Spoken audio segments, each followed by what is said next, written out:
first instrument was clarinet, 4th grade. The junior high school band came and played a concert, and I wanted to play the trumpet real bad. And the band director said, you know, he says, everybody wants to play the trumpet. You should play the clarinet. And it turned out to be the right thing because the clarinet fits my personality. I mean, if you look at the personality of people that play instruments, you know, every instrument has a personality, and it turned out that just by luck of the draw, I got an instrument that was my personality.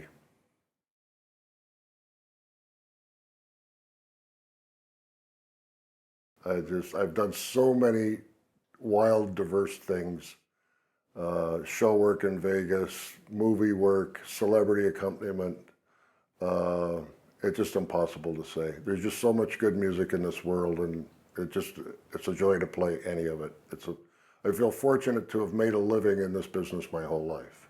Well, I was with the American Folk Ballet, and I had a piccolo solo. It was a road orchestra. And I had a piccolo solo that I just couldn't play. And one night I really did not play it very well. And so about 10:30 at night, I went back to the hotel room and I just started practicing the piccolo. And oddly enough, that night there was a party of the cast. And one of the principals of the cast came to my room and knocked on the door and said, "Aren't you going to come to the party?" And I said, "No, I can't play this piccolo part, and I'm not going to do anything till I can play the piccolo part."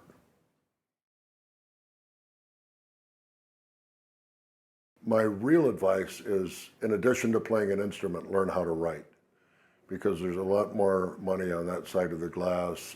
More and more movies and TV shows and shorts and advertisements are all being done with one person on a synthesizer.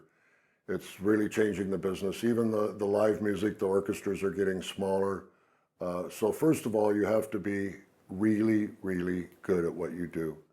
And if you can add writing to that, I think it's the way to go in the future. The idea of being a doubler is not to be a doubler, is to be a flute player, to be an oboe player, to be a clarinet player, to be a saxophone player. And it takes a long time. I found that it takes about 10 years of intense practicing for me to bring an instrument to the level that I think is professional, and that I wouldn't mind sitting with the first oboe player with the Philharmonic, or the first flute player with the Philharmonic, or the first clarinet player with the Philharmonic. And, you know, that's after about 25 years of playing the clarinet. It still takes me 10 years to learn an instrument with really intense practicing to bring it up to the level of what I think it should be. Intense practicing is 2 to 5 hours a day. Generally, I keep my warm-ups very short. I always have a teacher if I'm learning a new instrument, which I haven't done in a few years, but I always have a teacher, and I always have a teacher that only plays that instrument. I've never studied, well, I have studied with doublers, but my principal teachers have been single instrument players.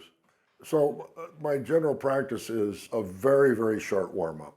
I remember my flute teacher, she played 3 notes to warm up, and if she could play those 3 notes in tune, she thought she was warmed up. Takes me a little longer than that, but I get to the literature right away, whether it's jazz literature or the classical literature, the sonatas, the orchestral excerpts. I do some etude books, but to me, if I'm going to spend my time, I'd rather spend the time playing music I'm going to play.